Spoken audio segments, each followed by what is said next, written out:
అధ్యక్ష అది చెప్తూ అట్లానే మన సంస్కృతి చరిత్ర సాంప్రదాయాలు ఇవన్నీ కూడా కలుపుకొని ఒక విజన్తో ముందుకు పోతా ఉన్నామని చెప్పారు అధ్యక్ష. అవి చెప్తూ ఒక మాట ఏమంటారంటే అధ్యక్ష, మనం జయ జయ హే తెలంగాణ జననీ జనకేతనం అనేది అధికారిక గానంగా స్వీకరించామని చెప్పారు. సంతోషం అధ్యక్ష, తెలంగాణ కవి రాసినటువంటి పాట స్వీకరించడం అందరికీ సంతోషం.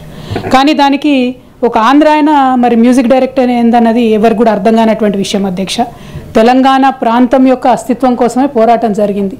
దానికి మరి మన దగ్గర మ్యూజిక్ డైరెక్టర్లే లేనట్టుగా ఒక కీరవాణి గారిని తీసుకొచ్చి దానికి మ్యూజిక్ డైరెక్షన్ అన్నది చాలా సోషల్ మీడియాలో మాధ్యమాల్లో అంతటా కూడా అభ్యంతరం వ్యక్తమవుతున్నటువంటి విషయం అధ్యక్ష. అట్లానే తెలంగాణ తల్లి విగ్రహ అధికార స్వీకరణ రాష్ట్ర విశిష్ట గుర్తింపును సమ్మిళిత స్ఫూర్తిని మరింత పటిష్టపరుస్తుందని చెప్పినారు అధ్యక్ష. అధ్యక్ష ఇక్కడ ఒక రిక్వెస్ట్ ఏంటంటే, తెలంగాణ తల్లి ఉద్యమ సందర్భంలో వేలాదిగా పెట్టుకున్నాం అధ్యక్ష. అందులో తమ్మర్ పాల్గొన్నారు, కోదండరాం సార్ పాల్గొన్నారు, జూపల్లి కృష్ణారావు గారు పాల్గొన్నారు. ఇక్కడ ఉన్నటువంటి అనేక మంది పెద్దలు కూడా ఉద్యమంలో సమ్మిళితమై, సీతక్క గారు కూడా ఆనాడు నిరాహార దీక్ష చేసారు. ఒకరు కాదు, ఇద్దరు కాదు. తెలంగాణ తల్లికి దండ అయినటువంటి వ్యక్తి తెలంగాణలో లేరు అధ్యక్ష.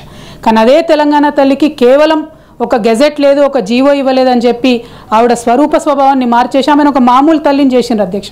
తెలంగాణ అంటే ఒక ప్రత్యేకత, ఒక బతుకమ్మ, ఒక బోనము ఉంటేనే ప్రత్యేకత.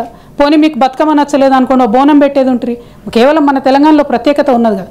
ఏది లేకుండా సంపూర్ణంగా తెలంగాణ తల్లి విగ్రహ రూపాన్ని మార్చి మళ్ళీ దాన్ని ఇక్కడ గవర్నర్ గారి చేత ఇది మన ఆత్మగౌరవానికి సాధికారితకు చిహ్నంగా ఉంది అని అంటే దీన్ని మెజారిటీ తెలంగాణ ప్రజలు ఇలా యాక్సెప్ట్ చేసేటటువంటి పరిస్థితిలో లేదన్న విషయాన్ని తమరు గమనించాలి అధ్యక్ష. ప్రభుత్వాన్ని గమనించవలసిందిగా కోరుతా ఉన్నాను అధ్యక్ష. అట్లానే ఈ సంవత్సరం అధ్యక్ష మేము పదే వారికి గుర్తు చేసినాము. దాశరథి గారు అధ్యక్ష చాలా గొప్ప కవి. ఎందుకంటే సంస్కృతి సాంప్రదాయాల మీదనే గవర్నర్ గారు ఫోకస్ చేస్తున్నారు కాబట్టి ఈ సూచన చేస్తూ ఉన్నాం అధ్యక్ష. వారి శత జయంతి సంవత్సరం అధ్యక్ష. నా తెలంగాణ కోటి రతనాల వినా అన్నాడు మా నిజామాబాద్ జైలు గోడల మీదనే బొగ్గుతో రాసినటువంటి గొప్ప కవి అధ్యక్ష. తను స్వాతంత్ర సమరయోధుడు.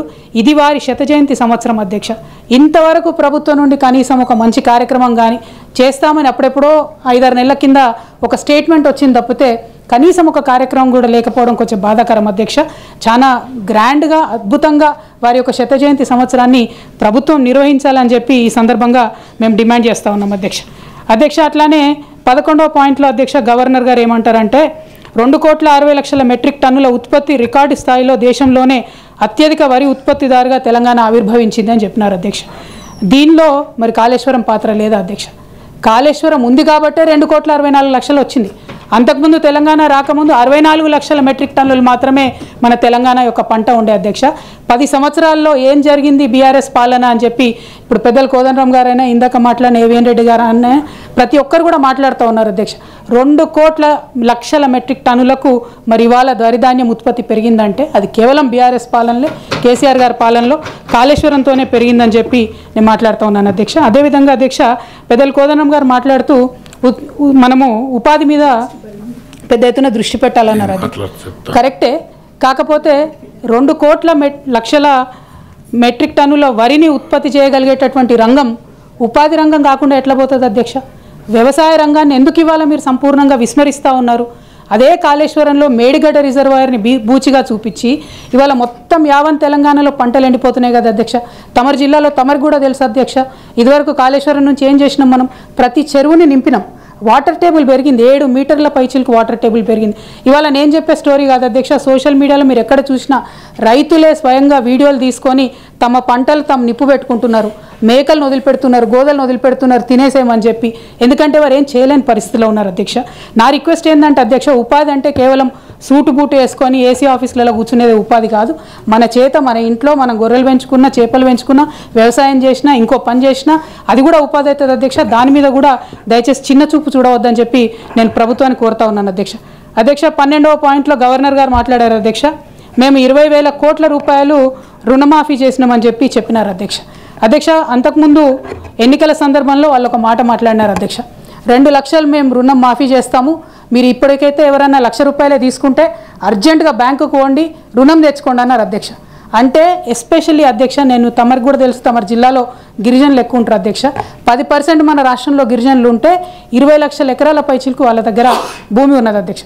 ఒక్కొక్క గిరిజన బిడ్డ అధ్యక్ష ఇవాళ తండ్రి పేరు మీద, కొడుకు పేరు మీద, బిడ్డ పేరు మీద 2 లక్షల రూపాయలు రుణం తెచ్చుకుంటే అధ్యక్ష 7-8 లక్షల రూపాయలు ఆ ఇళ్లలో అప్పయింది. కానీ ప్రభుత్వం మాత్రం మరి కేవలం 20,000 కోట్లు ఇచ్చి 25 లక్షల మందికి మాత్రం అప్పు తీర్చినామని చెప్తున్నారు అధ్యక్ష. ఇప్పటికీ కూడా అప్పు తీరక సంపూర్ణంగా రుణమాఫీ కాక అనేక కుటుంబాలు బాధపడతా ఉన్నాయి అధ్యక్ష. మరి ఆ సందర్భాన్ని దాన్ని ఎగ్జాక్ట్లీ అది చెప్పకుండా అసలు ఎస్టిమేషన్ ఒక 50,000 కోట్ల రూపాయలు అయితేనే 2 లక్షల రుణమాఫీ అవుతుంది అధ్యక్ష. అది కాకుండా కేవలం 20,000 కోట్లు చేశామని గవర్నర్ గారితో చెప్పించడం అన్నది ఇది ప్రభుత్వం గవర్నర్ గారిని తప్పుదోవ పట్టిస్తుంది అధ్యక్ష, రైతులను మన ప్రజల్ని కూడా తప్పుదోవ పట్టిస్తుంది అన్న విషయాన్ని నేను ఈ సందర్భంగా తెలియజేస్తా ఉన్నానండి. అదేవిధంగా 500 రూపాయల బోనస్ ఇచ్చినామని చెప్తా ఉన్నారు అధ్యక్ష. ఇది మాత్రం నేను కొద్దిగా అన్పార్లమెంటరీ అయినా బోగస్ అనే పదాన్ని వాడాల్సి వస్తుంది అధ్యక్ష. ఎందుకంటే ఇది గుండెల్లోంచి వచ్చేటటువంటి బాధ అధ్యక్ష. ప్రతి రైతు ఎక్కడికి పోయినా మీరు మాట్లాడండి ఈ విషయం మాకు బోనస్ రాలేదని చెప్తున్నటువంటి పరిస్థితి ఉంది అధ్యక్ష. దీన్ని 16వ పాయింట్ కింద గవర్నర్ ప్రసంగంలో పెట్టినారు. ఇది చాలా దారుణం అని చెప్పి నేను తెలియజేస్తా ఉన్నాను అధ్యక్ష. అదేవిధంగా 18వ పాయింట్లో అధ్యక్ష, నిరంతర వ్యూహాత్మక ప్రయత్నాల ద్వారా నా ప్రభుత్వం కృష్ణానది జలాలలో తెలంగాణ యొక్క న్యాయబద్ధమైన వాటాను పరిరక్షించుకోవడానికి కేఆర్ఎంబీతోని ఫైట్ చేసినామని చెప్తా ఉన్నారు అధ్యక్ష. మరి నిజంగా అది నిజమే అయితే ఇప్పటి వరకు నాగార్జున సాగర్ ఎందుకు ఇంకా తెలంగాణ గవర్నమెంట్ అండర్లో రాలేదు అనే ప్రశ్న ప్రతి ఒక్క హృదయంలో వస్తూ ఉంది అధ్యక్ష. అటుపక్క లెఫ్ట్ బ్యాంక్ కెనాల్ నుంచి వాళ్ళు వరుసపెట్టి నీళ్లు తీసుకుపోతుంటే కనీసం మన ఇంజనీర్లు అటుపక్క పోయి కొలత తీసుకోలేనటువంటి పరిస్థితిలో ఉంటే మరి ఎందుకు నాగార్జున సాగర్ని స్వాధీనం చేసుకోలేకపోతున్నారో ప్రభుత్వం ఆన్సర్ చేయాల్సినటువంటి అవసరం ఉందని చెప్పి తెలియజేస్తా ఉన్నాను అధ్యక్ష. అదేవిధంగా అధ్యక్ష 21వ పాయింట్లో మహాలక్ష్మి పథకం ఒక గేమ్ చేంజర్గా ఉందని చెప్తా ఉన్నారు అధ్యక్ష. మహాలక్ష్మి అనేది ఒక 4-5 పథకాల సమాహారంగా వాళ్ళు చెప్పినారు అధ్యక్ష. ఇక్కడ చెప్పడం ఏంటంటే మహాలక్ష్మిని మేము చేసేసినామని చెప్తున్నారు, కానీ చేయలేదు అధ్యక్ష. అది పాక్షికంగానే వారు సత్యం చెప్తా ఉన్నారు. అసత్యానికన్నా నిజానికి అర్ధసత్యం చాలా డేంజరస్గా ఉంటుంది అధ్యక్ష. ప్రభుత్వం అర్ధసత్యం చెప్తుంది, ప్రజలకు నిజం చెప్తలేదు. కాబట్టి తక్షణమే మహిళలకు అనౌన్స్ చేసినటువంటి 2,500 రూపాయలు, అదేవిధంగా కళ్యాణ్ లక్ష్మితో పాటు తులం బంగారం వెంటనే రిలీజ్ చేయాలి, ఈ బడ్జెట్లో పెట్టాలని చెప్పి నేను డిమాండ్ చేస్తూ ఉన్నాను అధ్యక్ష. 24వ పాయింట్లో మహిళలకు గ్యాస్ సబ్సిడీ ఇచ్చినామని చెప్తా ఉన్నారు అధ్యక్ష. చాలామంది మహిళలతో ప్రత్యక్షంగా ఇంటరాక్ట్ అయిన తర్వాత నేను చెప్తున్నాను అధ్యక్ష, 500 ఇండ్లకు ఒక ఇంటికి కూడా ఆ పథకం సరిగ్గా అందుతలేదు అధ్యక్ష.